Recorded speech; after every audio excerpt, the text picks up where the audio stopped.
Hey everyone, welcome to Medicodynamic. और आज के इस वीडियो में अपन डाइजेस्टिव सिस्टम की एक डिजीज़ पढ़ने वाले हैं जिसका नाम है हाइटल हर्निया, या फिर कुछ कुछ बुक्स में हाइटस हर्निया नाम से भी दिया हुआ है। वैसे तो हर्निया और भी टाइप्स के होते हैं, मगर अपने डाइजेस्टिव सिस्टम में जो स्पेसिफिक एक डिजीज़ दी हुई है हाइटल हर्निया नाम से, आज अपन उसको पढ़ने वाले हैं। और इस वीडियो में मैं जो भी आपको पढ़ाने वाला हूँ उसके नोट्स आपको डिस्क्रिप्शन में मिल जाएंगे, और हमारे इंस्टाग्राम, टेलीग्राम और व्हाट्सअप ग्रुप के भी लिंक डिस्क्रिप्शन में दिए हुए हैं। अब अपन चलते हैं अपनी वीडियो पे।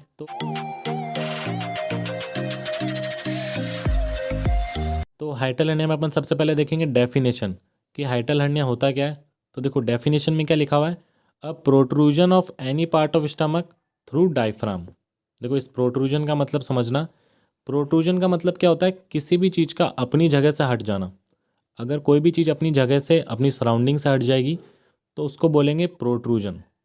तो यहाँ पर क्या हो रहा है, a protrusion of any part of stomach, मतलब स्टमक के किसी भी पार्ट का प्रोट्रूजन होना थ्रू डायफ्राम, डायफ्राम के थ्रू, तो उसको अपन बोलेंगे हाइटल हर्निया। देखो डायग्राम देख कर आपको अच्छे से समझ में आएगा। ये नॉर्मल डायग्राम है जिसके अंदर देखो ये अपना डायफ्राम है, और डायफ्राम के बाद यहाँ से स्टमक स्टार्ट हो रहा है ना, और ऊपर ईसोफेगस है। मगर हाइटल हर्निया में क्या होगा, ये जो डायफ्राम है यहाँ से स्टमक ऊपर की तरफ प्रोट्यूड कर जाएगा। ये देखो ये स्टमक का कुछ पार्ट ऊपर आ गया डायफ्राम से, तो इसको अपन बोलेंगे हाइटल हर्निया। अब देखो सेकेंड लाइन से आपको और अच्छे से समझ में आ जाएगा, it is the problem of displacement of portion of the stomach through the opening of the diaphragm. मतलब जो डायफ्राम की ओपनिंग है, ये डायफ्राम की जो ओपनिंग है, इसके थ्रू स्टमक ऊपर की तरफ डिस्प्लेस हो जाएगा। मतलब ये जो स्टमक था ये थोड़ा ऊपर की तरफ खिसक गया, इसको अपन बोलेंगे हाइटल हर्निया। देखो डेफिनेशन पढ़ने के बाद आपको थोड़ा तो आइडिया हो गया होगा कि हाइटल हर्निया है क्या। अब अपन डायग्राम देख लेते हैं एक बार अच्छे से। तो देखो डायग्राम में देखना, ये है नॉर्मल डायग्राम जिसके अंदर क्या है, ये अपना ईसोफेगस है।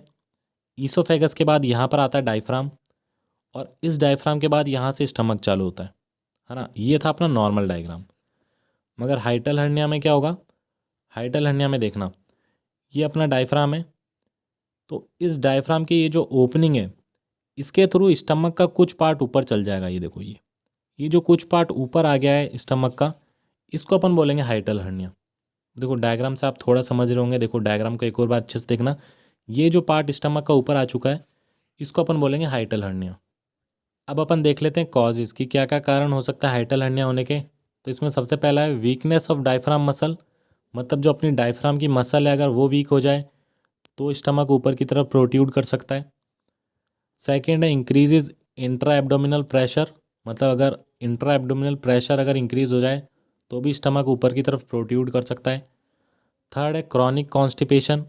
मतलब अगर किसी पर्सन को लंबे टाइम तक कॉन्स्टिपेशन है तो उस वजह से भी हाइटल हर्निया हो सकता है। फोर्थ है पुअर न्यूट्रिशन। मतलब किसी पर्सन का अगर न्यूट्रिशन लेवल सही नहीं है तो उस वजह से भी हाइटल हर्निया हो सकता है। फिफ्थ है ट्रॉमा या फिर एक्सीडेंट। कोई ट्रॉमा, कोई इंजरी या फिर कोई एक्सीडेंट हो जाए तो उसकी वजह से भी स्टमक प्रोट्यूड करके डायफ्राम से ऊपर आ सकता है। इसके बाद है old age, excessive physical work और एक्सरसाइज इन प्रेगनेंसी। मतलब ओल्ड एज के जो पर्सन है अगर वो एक्सेसिव फिजिकल वर्क करेंगे, या फिर जो प्रेग्नेंट लेडी है वो एक्सरसाइज करेगी ज़्यादा, तो उस वजह से भी स्टमक क्या प्रोट्यूड करके ऊपर आ सकता है। और इसके बाद लास्ट है हैवी वेट लिफ्टिंग। अगर अपन बहुत ज़्यादा हैवी वेट लिफ्ट कर रहे हैं तो वो भी एक रीज़न हो सकता है हाइटल हर्निया होने का। अब कॉजेज़ के बाद है क्लिनिकल मैनिफेस्टेशन, जिसको अपन साइन एंड सिम्टम भी बोलते हैं। तो देखो फर्स्ट साइन एंड सिम्टम क्या आएगा, heartburn 30 to 60 minute after having meal. मतलब खाना खाने के 30 से 60 मिनट बाद बर्निंग सेंसेशन होगी।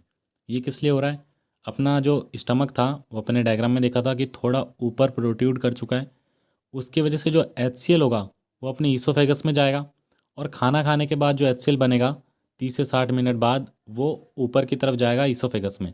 उसकी वजह से अपन को क्या होगा, बर्निंग सेंसेशन। सेकेंड है रीगर्गिटेशन। रीगर्गिटेशन में क्या है, vomit food after having a meal. मतलब जो अपन मील लेंगे, जो अपन खाना खाएंगे, वो वॉमिट में बाहर आ जाएगा कुछ टाइम के बाद। थर्ड है डिफ़िकल्टी इन स्वेलोविंग। मतलब निगलने में अपन को डिफ़िकल्टी होगी। फोर्थ है डिफ़िकल्टी इन ब्रीथिंग। मतलब सांस लेने में अपन को दिक्कत होगी। फिफ्थ है चेस्ट पेन, अपने चेस्ट में पेन होगा। और लास्ट है एब्डोमिनल डिस्कम्फर्ट। मतलब जो अपना एब्डोमिन है उसमें डिस्कम्फर्ट या फिर परेशानी होगी। अब क्लिनिकल मैनिफेस्टेशन के आगे डायग्नोस्टिक विलेशन कि अपन क्या क्या टेस्ट करवाते हैं हाइटल हर्निया में। तो इसमें सबसे पहला है बेरियम स्वेलो एक्सरे टेस्ट। तो देखो इसके अंदर क्या लिखा हुआ है, the patient drinks barium thick chalky liquid that coat the lining of GIT and make it easier to detect damage in X ray. इसके अंदर क्या होता है, जो पेशेंट होता है अपन बेरियम पिला देते हैं। जो बेरियम क्या होता है, एक थिक चॉकी लिक्विड होता है। अब बेरियम पीने के बाद क्या होगा, जो उसका जीआईटी ट्रैक्ट होगा उसके अंदर जाके वो चिपक जाएगा उसकी लाइनिंग पे, और उसके बाद अपन एक्सरे लेंगे। तो एक्सरे में अपन को फिर डैमेज दिख जाएगा, या फिर अपन को दिख जाएगा कि अगर अपना स्टमक ऊपर आ रखा है तो वो अपन को एक्सरे में दिखाई देगा क्लियरली। अब जो सेकंड टेस्ट है वो है अपर जीआईटी एंडोस्कोपी। एंडोस्कोपी क्या होता है कि अपन एक कैमरा वाला वायर होता है जो अपन पेशेंट के अंदर इंसर्ट करते हैं, और वो अंदर जाके अपनी जीआईटी की पिक्चर लेगा। उससे अपन को दिख जाएगा कि हाइटल हर्निया तो नहीं है। थर्ड है 24 आवर पीएच टेस्टिंग। इसके अंदर क्या होगा, measure the amount of acid reflux in your oesophagus during 24 hour. मतलब कितना अमाउंट ऑफ एसिड अपना ईसोफेगस में आया है 24 घंटे के अंदर, उसका अपन टेस्ट करेंगे, उसको बोलेंगे 24 आवर पीएच टेस्टिंग।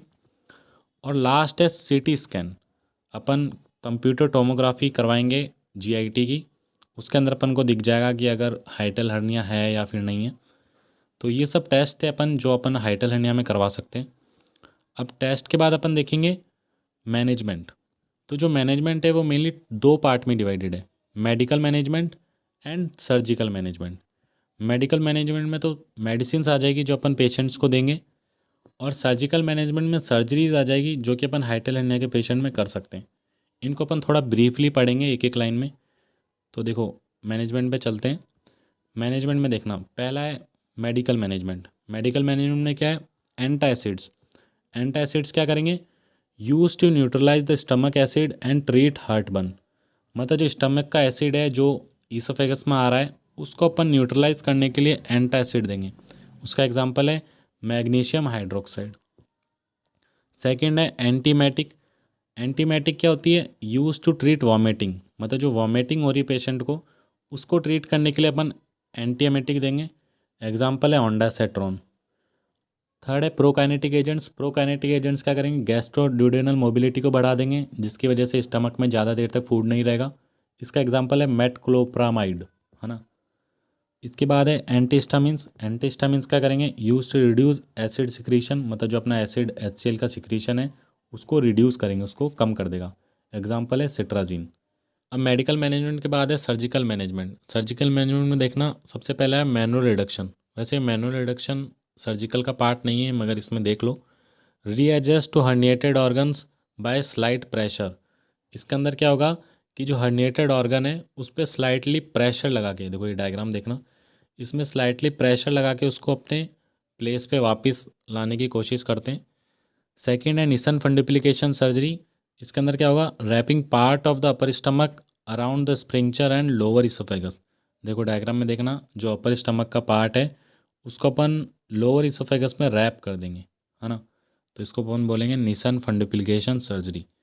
और लास्ट है हर्नियोप्लास्टी। हर्नियोप्लास्टी में क्या करेंगे, it is a surgical operation of hernia. मतलब हर्निया का सर्जिकल ऑपरेशन जो होगा उसको अपन बोलेंगे हर्नियोप्लास्टी। यहीं तक ही था हर्निया के वीडियो। अगर आपको वीडियो पसंद आया तो चैनल को सब्सक्राइब कर देना, वीडियो को लाइक कर देना और शेयर कर देना अपने क्लासमेट्स के साथ।